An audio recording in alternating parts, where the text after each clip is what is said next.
तो दोस्तों फाइनली आज का स्मैकडाउन खत्म हो चुका है और जो नहीं होना था वो हो चुका है। हेलो दोस्तों, मेरा नाम है आरजे और आप देख रहे हो आरजे रेसलिंग फैंस। यानी कि the people's champ the Rock ने ब्लड लाइन को कर लिया है ज्वाइन परफेक्ट तरीके से, वो भी इज्जत के साथ। यानी कि ब्लड लाइन के अंदर एक और मेंबर जुड़ चुका है और द रॉक ने एक्नॉलेज भी कर लिया है आखिरकार रोमन रेंस को। तो चलिए बात करते हैं सीधा मेन इवेंट की, जहां पर द रॉक ने एक्नॉलेज कर लिया है ट्राइबल चीफ रोमन रेंस को। रोमन रेंस की एंट्री होती है, रोमन रेंस रिंग के अंदर आते हैं, लेकिन क्राउड की तरफ से बस उनको बू की ट्रीटमेंट मिल रही थी। वी वांट कोडी के चैंट्स आपको साफ साफ सुनाई दे रहे होंगे। रोमन रेंस काफी ज्यादा गुस्से में आते हैं। रोमन रेंस कहते हैं कि क्राउड एक्नॉलेज मी, स्मैकडाउन एक्नॉलेज मी, लेकिन कोई भी उनको एक्नॉलेज नहीं करता।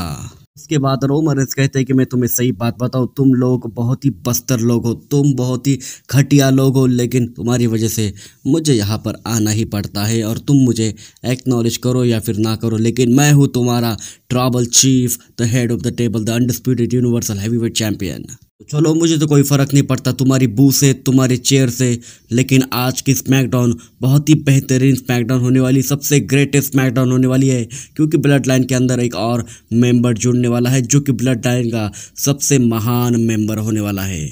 उसका नाम है ब्रामा बुल द रॉक, और कंफर्म ही समझो कि यहाँ से ब्लड लाइन के अंदर जुड़ चुके हैं द ब्रामा बुल द रॉक, और तहलकेबाज तरीके से धुलाई करने वाले हैं रेसलमेनिया 40 के अंदर कोडी रोज और सेथ रॉलिंस की। उसके बाद द रॉक का थीम सॉन्ग प्ले होता है। रॉक एकदम शाही तरीके से रिंग के अंदर आते हैं।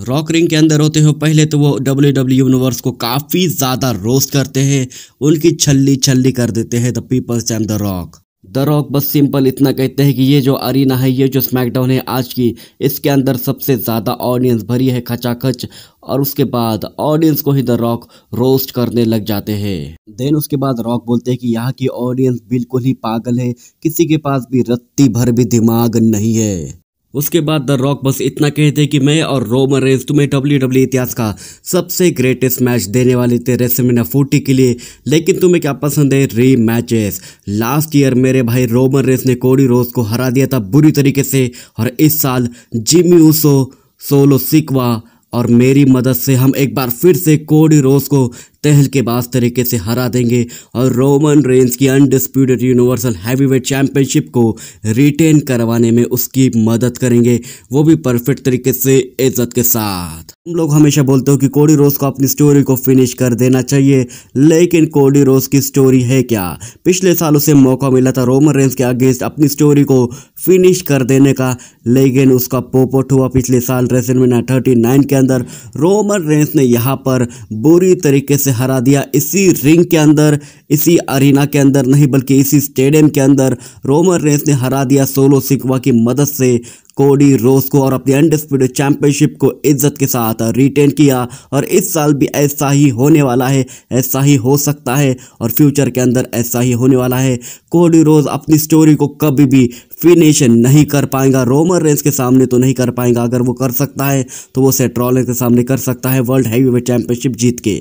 देन उसके बाद अपना फेमस कैच फ्रेज बोलते हैं द रॉक, इससे smell but the Rock is कुकी, और वो कहती कि मैं ब्लड लाइन के साथ जुड़ चुका हूँ, मैं ब्लड लाइन को एक्नॉलेज कर चुका हूँ, मैं रोमन रेंस को भी एक्नॉलेज कर चुका हूँ, और अब से हूँ मैं ब्लड लाइन का मेंबर। देन उसके बाद ब्लड लाइन के सारे बंदे वी द वंस का साइन करते हैं। बीच में थे रोमन रेंस, साइड में थे Paul Heyman, Solo Sikoa, Jimmy Uso और द रॉक, और यहाँ के सारे बंदों ने आखिरकार रोमन रेंस को एक्नॉलेज कर लिया है। साथ ही साथ द रॉक ने कहा है कि मैं रोमन रेंस को कभी हारने नहीं देने वाला। अब देखते हैं रेसलमेनिया 40 के अंदर क्या होता है, ये चारों के चारों खिलाड़ी तहलका और धमाका मचा पाते हैं या फिर नहीं, ये तो हमको रेसलमेनिया 40 के अंदर ही पता लग जाएगा। तो दोस्तों ये वीडियो बस यही तक थी। अगर आपको वीडियो पसंद आए तो वीडियो को लाइक और चैनल को कर दीजिए सब्सक्राइब।